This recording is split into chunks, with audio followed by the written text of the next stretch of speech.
Welcome to the Magnet Poll, where we dive into Miami-Dade's most innovative and exciting magnet programs that truly make Miami-Dade County Public Schools your best choice in education. I'm Jacqueline Basayo, Executive Director with the Office of School Choice and Parental Options, filling in for your host, Dr. Magda Castro Pereira. And today we're excited to show how our magnet programs provide a specialized hands-on education for students starting as early as kindergarten. Joining us are two incredible schools, Pine Lake Elementary and Richmond Heights Middle School, that together with biotech create a full pathway for students passionate about conservation biology and the natural sciences. I'm excited to welcome on the show today Ms. Carla Rivas, principal of Pine Lake Elementary School, an educational leader with over 37 years of MDCPS experience. Oof. Welcome. And Principal Francisco Sauri from Richmond Heights Middle School, who is an exceptional leader and brings his experience as a magnet student, as a previous magnet student, to the work that he's doing today in our schools. Thank you, Jackie. So just last episode, I had the pleasure of speaking with Principal Sterling from Biotech. And it was so eye-opening and so incredible to see the work that's being done in our schools, in our magnet schools, that hands-on approach that kids are getting. In this specific scenario, kids are not learning science, they're doing science. Yeah. And so, I'm very excited about this segment because we know that our magnet schools, obviously we offer them from kindergarten through 12th grade. I think in the community, the perception tends to be that we offer magnet programs in high schools. But here we have your two schools, beginning with Pine Lake Elementary and kindergarten, then following, Richmond Heights Middle School. So kids are exposed to this STEM, botany, zoology pathway so young, and then they continue it through high school. So, I'm excited to be able to showcase that. What does that look like at the elementary level? How does it get a little deeper maybe at the middle school level, knowing the information that we already know about biotech? So I'm going to start with Pine Lake, right? So the starting point with our kindergarten students, if you can just kind of jump in and let us know and tell our viewers and listeners, what is Pine Lake Elementary? How does that look different than a traditional elementary school? We know when we talk about our high schools and even middle schools have elective courses, but elementary looks a little different. So how is that embedded throughout the school day? And how are you really engrossing and enriching students with the STEM curriculum that you're following? Well, thank you so much for inviting us. I'm a very proud principal of Pine Lake Elementary, where we really do hands-on science every single day. We integrate it in all of our curriculum. So all of our reading assignments, all of our math assignments are really based upon what we saw when we went to our site visits, which is at the zoo and the Everglades, as well as Fairchild Tropical Gardens. So we really are eco warriors every single day. We do it throughout the day, and the students are really, really prepared for hands-on and all the activities that go with that. Absolutely. And I've actually had the pleasure of visiting your school recently.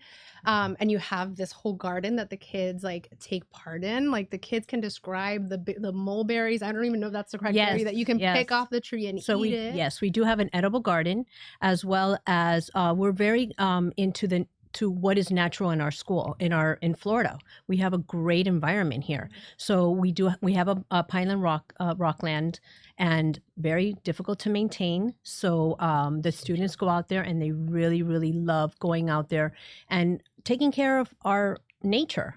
And they go out every single day, and they really enjoy just nurturing, watching the plants grow, and just seeing the involvement in how nature takes care of itself. Right. And that's so incredible. And I think so important to foster at such a young age. Like my son, he came from school on Earth Day. They obviously did an Earth Day lesson, and he was like, we have to clean up our neighborhood. Mm-hmm. And that was just from that one day activity, or maybe whatever they carried out that week. But here they are every day, and day in and day out, they're like surrounded by this environment, surrounded by these activities. I know recently when I went, it was for Earth Day, and the teacher, they were dyeing some bags, but they were using plants to extract the dyes. I mean, just incredible hands-on learning that they're not getting anywhere else, right? Absolutely. So instead of, we're turning in our plastics for something that is already made by our earth. So we really are self-conscious of that. Even to the pencils, we recycle the pencils, we grind them up, and the art teacher uses them for art projects. So we really are very conscientious of our earth, and it's just a wonderful program starting in kindergarten, where they just kind of watch what's happening and they kind of do a couple of projects. We model obviously for them, and then once they get to fifth grade, it is just no holds barred.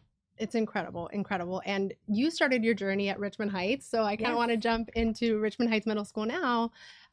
What does that look like at your school? So, what does this botany zoology theme look like at the middle school level? So absolutely, again, we are very blessed to take those students coming in from fifth grade and capitalize on that passion for animals and preservation of life. Also focusing on the sustainability of the future. What does that look like for our students? What are those conversations occurring on a daily basis that leads our students to only not preservation, but also conservation? One of the things that we do at the middle school that's a little bit different from the elementary is that we start having more hands-on activities and research activities with the zookeeper. We are able to take then our 30-year relationship with the zoo and capitalize on that. It's not your traditional school. When our students actually participate in the zoo, they actually have backdoor access to scientists, zoologists, the research operational aspect of the zoo, which only enhances that love for that sciences, for the zoology, and for the botany aspect of it. So we're very fortunate to capitalize on what the elementaries are doing because they come with that initial desire to learn about the sciences, but then we take it to the next level. And ultimately, our goal is to prepare our next educational group of students to foster that love into high school so they can transition into the biotech program, where then in high school, they have an opportunity to do more hands-on research with those scientists at the zoo. And I think it's incredible, and it probably changes the way that they see themselves learning science, right? Because now they are becoming scientists, right? Through these expeditions, which we're going to talk about in a little bit. Um, and so obviously we have this pathway where kids from Pine Lake would automatically, if they choose, continue on to Richmond Heights. But for a student that maybe isn't at Pine Lake and they're entering the middle school level, is this something that's still accessible to them to come to your school? Absolutely, because we're one of your best choices in Miami-Dade That's right. County. We are a community school that is open to all students, and we take students as far as North Kendall all the way to Florida City. So we offer an array of areas for our students to come and participate and take advantage of the zoo. So if you have the students in the North County, they're able to come to us as long as transportation is able to accommodate their needs. But it also opens the opportunity for those, potential scientists in the near future. It's like, well, maybe I didn't think about this. This is a career that I was thinking that was outside of my realm. And one of the neat things about the magnet programs, and I think that this is across all district programs, is the fact that we start encouraging students to think outside the box, right? We in elementary, we start thinking that kids could only go into these kind of career path. But within the STEM and STEAM sciences, there's a lot of avenues that these type of programs expose students to. So we encourage all students across the district to apply to Richmond Heights Middle. Right. And I think when we talk about these magnet programs and these theme-based educations and just what you're describing, I know for me, when I think back to my middle school experience, I feel like it's just like a difficult transition, right? Kids developmentally are at a certain Mhm. stage in their lives. So I have to say, like, it must be a completely different middle school experience to have this theme-based education. Kids that are completely interested in this. And so now their learning looks different. They're more excited about Absolutely. coming to school.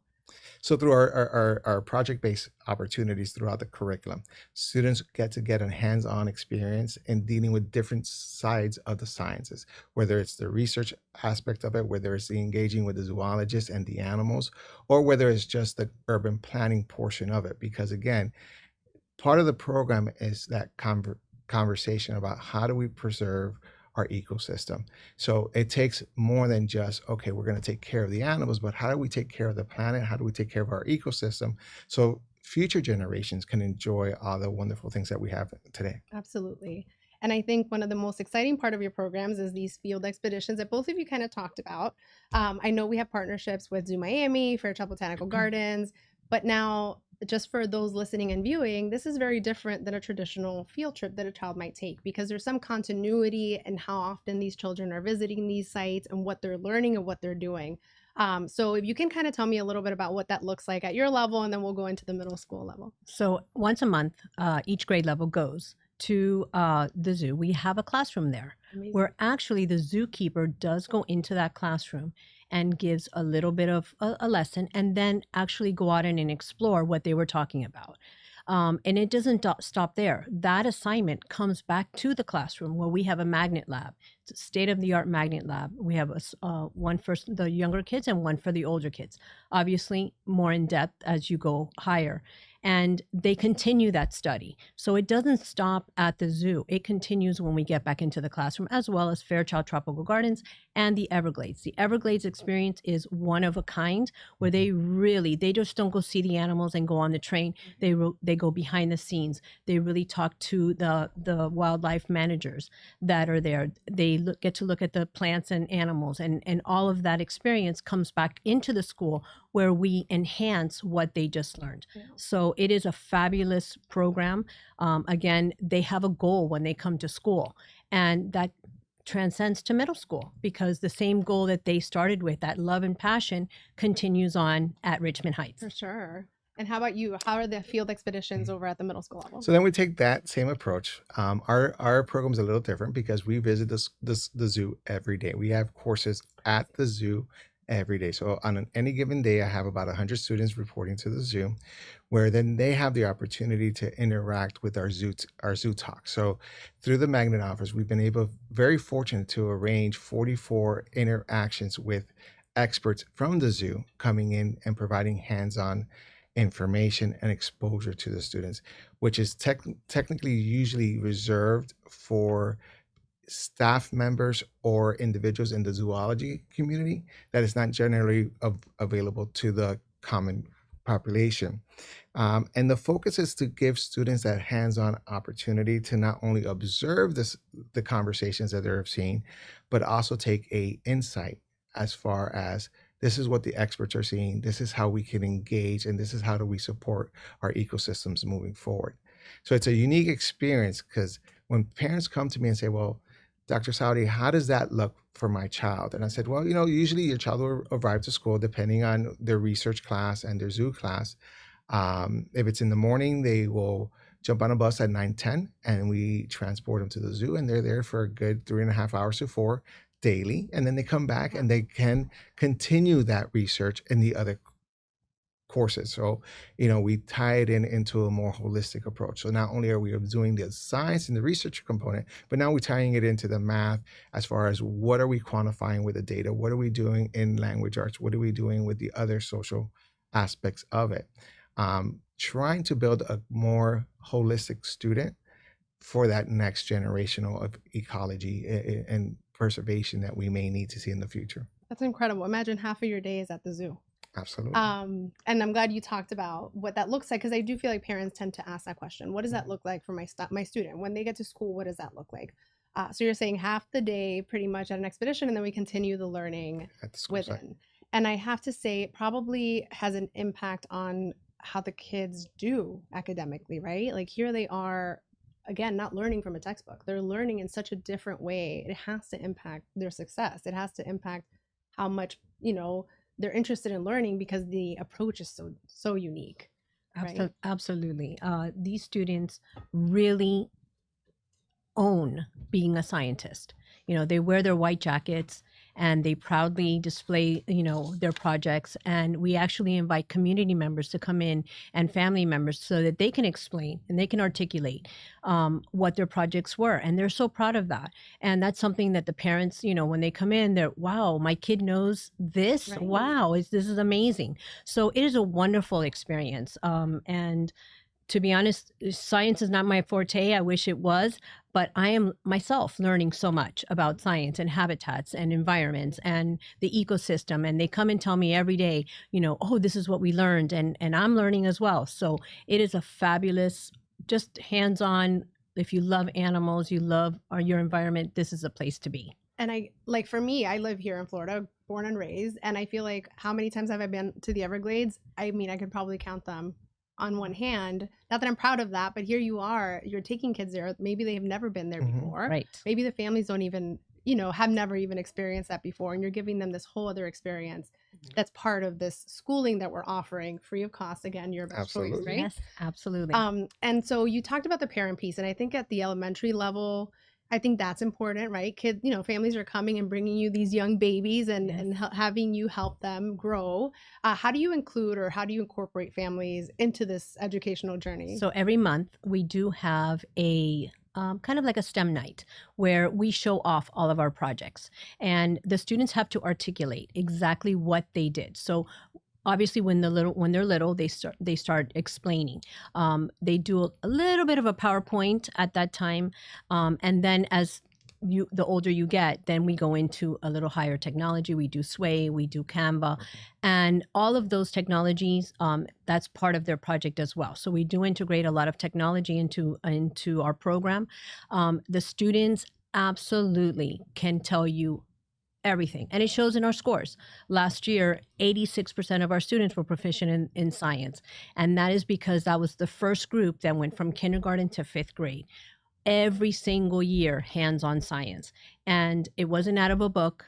I mean, obviously we did use a book, but we supplemented with these hands-on. And how do you learn the best? By doing. And that's what happens every single day at Pine Lake. Absolutely. And I think even if obviously we hope that we nurture this love for conservation biology and natural sciences and they continue this pathway that we've kind of provided for them, but it seems like they're learning skills that they can take and generalize anywhere. Public speaking, right? Like grabbing content and being able to regurgitate it and say it back and explain it and teach it to somebody else. And that's so important. They're becoming the teachers, they're teaching their families, and that really helps to kind of get that knowledge base in there. Absolutely. Absolutely. We have the little brothers and sisters sitting down in awe, listening and trying to understand all of these projects.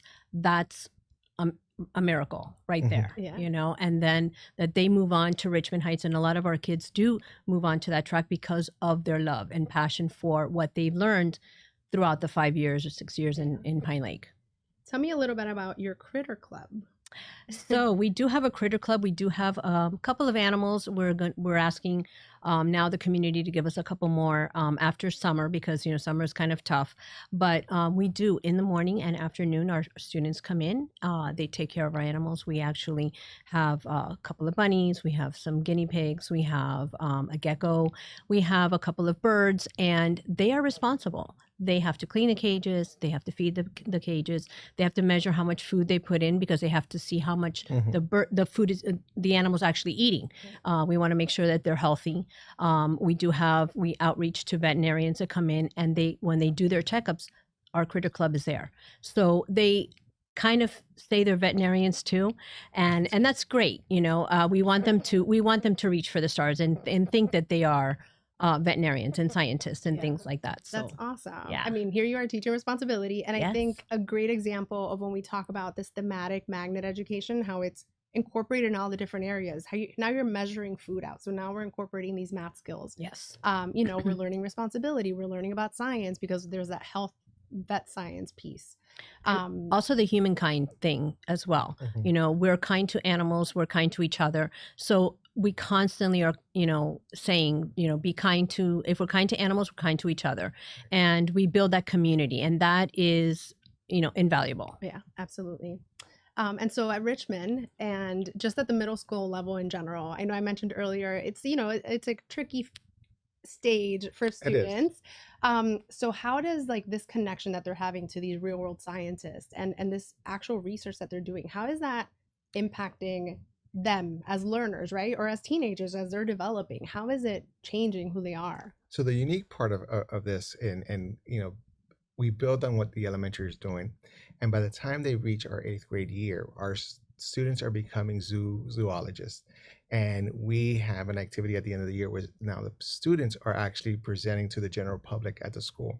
So this gives the students the opportunity not to only do the research and use the curriculum standards to ensure that what they're presenting, but also how the process of conducting research in a traditional research center occurs, because everything that we have to present, we do have to vest through the Department of Education, Department of the zoological cultures.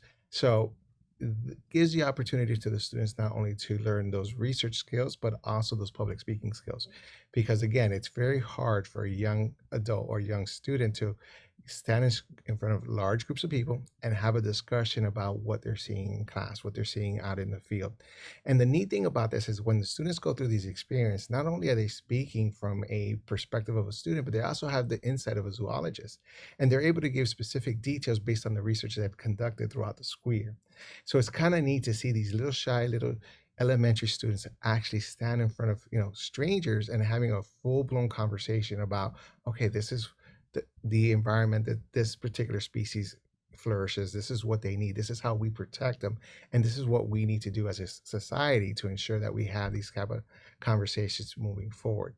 So it provides the students not only the opportunity to develop some of those basic skills, such as public speaking, research, but also that love and continuation factor that they need to continue to grow into their science fields. Now, not all of them are going to be zoology, but the reality is that there's a large field in science that starts with this passion. And I think that's the unique part of what we're doing at these magnet programs. We're providing the opportunity for these students to acquire these necessary skills where they can flourish. So how does that translate into the classroom, right? So now we have students who are very confident that when they have to sit for a status assessment or they have to take part in an audition, that they have the necessary skills or skill set to actually do that. So we do have students that participate in musical auditions and public speaking auditions and debates, and they feel comfortable because of all these activities. Absolutely. And I think we've said, right, it's not just about the theme education, which yes, that's a very important part of what Magnet does, but there's a lot of other skills that the kids are getting from our program. So whether or not they decide to continue the pathway and go into a science-based program or go elsewhere, they're definitely walking away with skills that they wouldn't have gotten anywhere else because of the level of exposure and hands-on learning and project-based learning that they're having at both of these schools. So we always close our episodes asking our guests what the magnet pull of their schools is, because we know there's that one thing that draws students and families to your programs. So if you guys can just kind of let me know, what is the magnet pull of Pine Lake Elementary? So we are a family, and we're a family of eco warriors who really care about our environment, about where we're living, Mother Earth. And that is something that is stemmed from kindergarten all the way through 5th grade.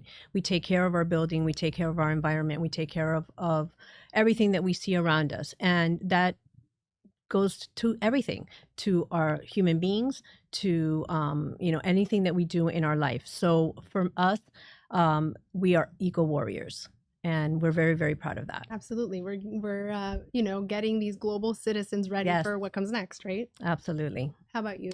I would have to say, to kind of image or mirror the same eco warrior, but we're more of a global perspective as how our actions today will have an impact on society moving forward. And if we don't take the time to preserve and take care of the planet, then our future generations will have an impact. So my students come in with this idea of how or what steps we need to take today to ensure that tomorrow's generation has or are afforded the same opportunities that we have. We are a very small school, and we encourage all students to come and be themselves and explore those interests as a holistic student, right? So we offer not only the science component, but also the academic aspect of it. Our goal is to ensure that tomorrow's leaders have the necessary skills to be successful at whatever venue they have, but they always keep this in mind, that the actions that we do today will have a negative or a positive consequence in the future. And my students are on the right track to show society that there's a way to change all these different factors that are occurring today to make a better future for tomorrow. Absolutely. Thank you. Thank you both for being here. Thank you. And thank you to our viewers and listeners, as well as Miami's Community News for this platform to bring our stories of our schools to the community. As a reminder, both the Botany and Zoology program at both Pine Lake Elementary and Richmond Heights require an application for admission. That application window opens annually from October 1st through January 15th. If there is space available, families do have a second opportunity to apply through the Open Seats Magnet application, which just opened up on April 15th. We encourage families to continue exploring all of our magnet programs by visiting our website at miamimagnets.org. That's it for this episode of The Magnet Pull. Keep being drawn to what inspires you, and we'll see you next time.